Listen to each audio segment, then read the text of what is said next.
menurut Ustaz, khamar itu apa sih? Pertanyaan yang bagus, mungkin mewakili beberapa santri dan juga teman-teman pelajar. Sekarang lagi dapat perhatian nih khamar ini. Nah, khamar ini adalah sebutan atau istilah khusus yang diberikan oleh bangsa Arab untuk sebuah zat benda cair yang bersumber dari perasan anggur, memiliki sifat memabukkan, menghilangkan kesadaran. Para fuqaha dalam kitab Fathul Mu'in menyebutkan, wa haqiqatuha 'inda aktsari ashabina al-muskiru min 'asiril 'inabi. Hakikat khamar itu adalah benda cair yang memabukkan, memiliki zat yang berpotensi memabukkan, kemudian berasal dari perasan anggur. Inilah asal mula peletakan bahasa khamar, dikenal dalam kebiasaan fiqih. Bagaimana syariat Islam merespon tentang khamar dan sejenisnya?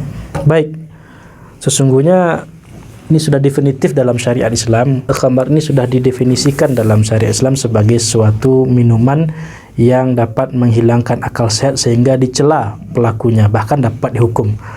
Terang benderang Allah Subhanahu wa taala dan Rasulullah sallallahu alaihi wasallam menyebutkan hukumnya haram. Bahkan di antara tanda-tanda berakhirnya zaman atau masuknya kepada akhir zaman, bahkan tanda-tanda hari kiamat, minum khamar ini sudah biasa. Ini dari Imam Bukhari dalam sahihnya diriwayatkan dari Anas bin Malik radhiyallahu anhu qala Rasulullah sallallahu alaihi wasallam, inna min asyratis saati an yurfa'al ilmu wa yathbutal jahlu wa yushrabal khamru. Di antara bentuk tanda-tanda hari akhir, hari kiamat adalah ilmu itu diangkat Allah Subhanahu wa taala. Pengetahuan tentang agama diangkat Allah Subhanahu wa taala. Pengetahuan tentang mana yang hak, mana yang batil Allah angkat. Bukan dengan cara membuat orang lupa, bukan cara memberangus kitab-kitab, tetapi dengan cara mematikan para ulama. Sehingga kalau para ulama sudah banyak yang wafat, sehingga yang tinggal hanya orang-orang bodoh yang memberikan fatwa. Diriwayatkan dari Rasulullah sallallahu alaihi wasallam bahwa innallaha la yakhbidul ilma intiza'an yantazi'uhu minan nas, walakin yaqbidul ilma biqabdil ulama. Dalam riwayat lain bimautil ulama. Allah Subhanahu wa taala tidak mengangkat ilmu itu secara sporadis dari hati manusia atau dari akal manusia, tetapi dengan cara mewafatkan para ulama. Nah, di antara tanda-tanda kedua adalah wa yathbutal jahlu. Kejahilan, kebodohan itu merajalela. Dan yang ketiga, wa yushrabal khamru, khamar itu biasa diminum. Nah, ini tanda bahwa akhir zaman sudah mendekati fase klimaksnya di mana khamar dianggap biasa. Dan Rasulullah sallallahu alaihi wasallam sebagaimana diceritakan oleh Jabir bin Abdullah dalam Sahih Bukhari, Jabir berkata, harraman nabiyyu sallallahu alaihi wasallam bai'ul khamri. Rasulullah sallallahu alaihi wasallam telah mengharamkan jual beli khamar. Tidak hanya sekedar meminumnya, tetapi menjualnya juga haram. Dahulu memang diberikan kelonggaran bahwa khamar tersebut bisa dimanfaatkan. Ini sesuai dengan hadis Imam Muslim dalam sahihnya, diceritakan bahwa dari Abi Sa'id Al-Khudri qala sami'tu Rasulullah sallallahu alaihi wasallam yakhtubu bil Madinati. Aku pernah mendengar Rasulullah sallallahu alaihi wasallam berkhutbah di Madinah. Faqala innallaha yu'arridu bil khamri. Sesungguhnya Allah Subhanahu wa taala menyebut-nyebut khamar. Artinya Rasulullah menceritakan bahwa dalam khamar itu ada aib. Wa la'allallaha sayunzila fiha amran. Mudah-mudahan Allah Subhanahu wa taala segera memberi keputusan, menurunkan berita yang definitif tentang status khamar ini. Faqala Rasulullah SAW, faman kana indahu minha syai'un falyabi'hu wal yantafi' bihi. Ketika itu siapa yang masih punya khamar, yaitu cairan perasan anggur yang dapat memabukkan itu di Madinah, falyabi'hu, juallah, silahkan dijual, wal yantafi' bihi, silahkan ambil manfaat. Tapi ingat, hadisnya tidak berhenti di situ. Fama labithna illa yasira. Tak berapa lama setelah itu, artinya ini penasih membatalkan hukum yang sebelumnya.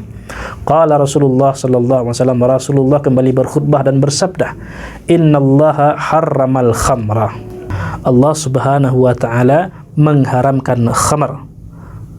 Jadi siapa yang ketika itu memiliki khamar walaupun sedikit dan telah mendengarkan ayat Allah Subhanahu wa taala tentang khamar yang bunyinya dalam surah Al-Maidah, a'udzubillahi minasyaitonirrajim, innama yuridu syaitanu an yuqi'a bainakumul adawata wal baghdha'a fil khamri wal maisir.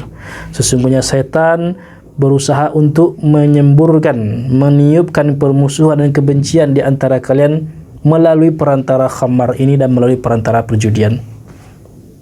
Wa yasuddukum an dzikrillahi wa anis shalah. Setan melalui khamar dan melalui perjudian berusaha menghalang-halangi manusia dari berzikir kepada Allah dan menghalang-halangi manusia daripada salat. Fahal antum muntahun? Maukah kalian berhenti untuk minum khamar? Ini kan sudah teguran keras dari Allah Subhanahu wa taala. Maka saat itu pula fastaqbalan nas, manusia dalam hadis tersebut di Madinah, dalam hadis Imam Muslim ini di Madinah mendapati khamar sudah dituangkan di jalanan Madinah. Artinya 1400 tahun yang lalu itu khamar sudah dibuang, tak dipakai lagi. Bagaimana kajian fikih tentang khamar? Baik, ini menarik. Kita masuk kepada pengembangan hukum Islam. Sekalipun khamar tadi identik penyebutan istilahnya untuk benda yang memabukkan, materinya dari benda cair perasan anggur, tetapi hukum fikih itu bersifat fleksibel dan fuqaha serta kaum usuliyun dan umat Islam telah bersepakat untuk menerima metode qiyas. Qiyas adalah metode pengembangan hukum Islam itu sendiri supaya bisa relevan dan berdaya hukum mengikat semua muslim di setiap zaman. Nah, pengembangan hukum ini bersifat mengikat untuk orang-orang mukallaf sehingga segala benda apapun materinya berasalkan dari anggur, dari apel, dari bisa katakan dari beras atau dari benda yang lainnya bersifat padat atau bersifat cair tapi sifatnya masih sama, yaitu menghilangkan akal, maka jatuh hukumnya sama dengan hukum khamar, yaitu haram.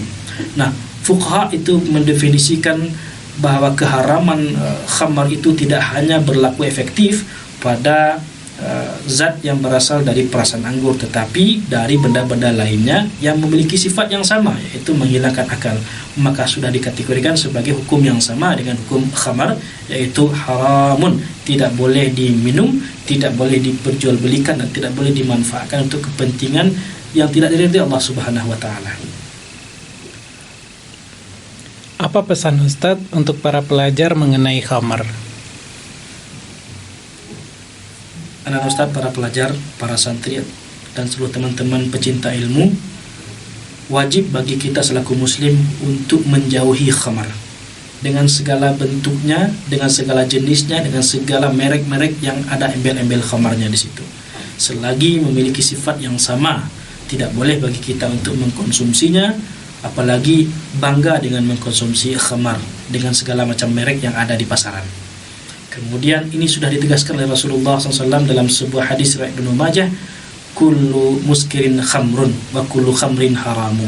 Segala yang memabukkan itu sudah disebut khamar dan segala bentuk khamar itu haram, dan sudah ditegaskan dari Jabir bin Abdullah dalam Sahih Bukhari tadi, haraman Nabiyyu sallallahu alaihi wasallam bai al-khamri. Rasulullah telah mengharamkan jual beli khamar ini.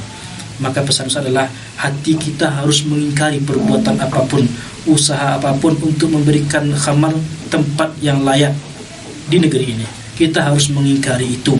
Kemudian kita wajib mendoakan kaum muslimin agar selamat dari tipu daya setan yang menarik-narik kita untuk dapat menerima khamar sebagai sesuatu yang baik. Sesungguhnya Allah telah cela khamar, Rasulullah telah cela khamar, syariat Islam telah mencela khamar.